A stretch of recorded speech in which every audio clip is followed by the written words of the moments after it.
الرحمن الرحیم اللہم الہمنی رشدی وعوذنی من شر نفسی۔ آج سامعین و ناظرین کے لیے سفر کے آداب و احکام کے بارے میں کچھ باتیں بتائی جا رہی ہیں کہ انسانی زندگی کی ضروریات میں سے ایک سفر بھی ہے، جس کا سلسلہ تو زندگی سے موت تک جاری رہتا ہے انسان کے لیے، اور اسلام کی نظر میں خود موت بھی ایک سفر ہی ہے۔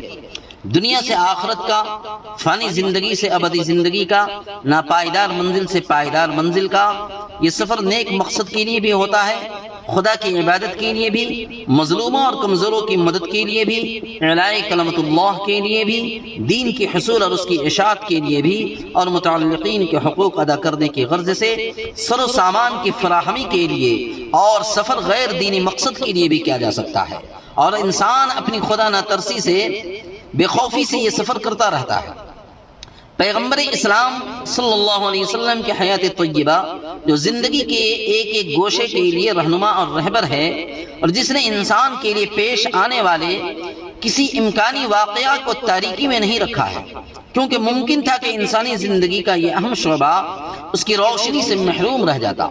چنانچہ آپ صلی اللہ علیہ وسلم نے اس کے بارے میں بھی تفصیلی رہبری فرمائی ہے کہ سفر کس طرح شروع کیا جائے، رفقائے سفر کے ساتھ کیا سلوک روا رکھا جائے، کن مقاصد کے لیے سفر کیا جائے، اور کس طرح سفر میں بھی خدا کی یاد کو مستحضر رکھا جائے۔ تو سفر کرنے سے پہلے چنانچہ آپ صلی اللہ علیہ وسلم نے سفر کرنے سے پہلے 2 رکعت نفل نماز پڑھنے کی تاکید فرمائی کہ جب تم اپنے گھروں سے نکلو تو 2 رکعت نماز پڑھ لیا کرو تاکہ تمہارا نکلنا مبارک ہو۔ یہ مجمع الزوائد کے حوالے سے یہ بات لکھی گئی ہے۔ اور عبداللہ بن مسعود رضی اللہ عنہ کی روایت ہے کہ حضرت صلی اللہ علیہ وسلم کے پاس ایک آدمی نے آ کر کے کہا کہ اللہ کے رسول، میں بغرض تجارت بحرین جانا چاہتا ہوں۔ تو آپ صلی اللہ علیہ وسلم نے فرمایا کہ 2 رکعت نماز پڑھ دو۔ سفر کی ابتدا اکثر آپ صلی اللہ علیہ وسلم جمعرات کے دن سفر کرنا پسند فرماتے تھے۔ وَكَانَ يُحِبُّ أَن يَخْرُجَ يَوْمَ الْخَمِيسِ۔ اسی طرح آپ صلی اللہ علیہ وسلم اکثر جمعرات کے دن لشکر روانہ فرماتے۔ حضور صلی اللہ علیہ وسلم جمعرات ہی کو سفر پہ نکلتے اور لشکر بھی روانہ فرماتے تھے۔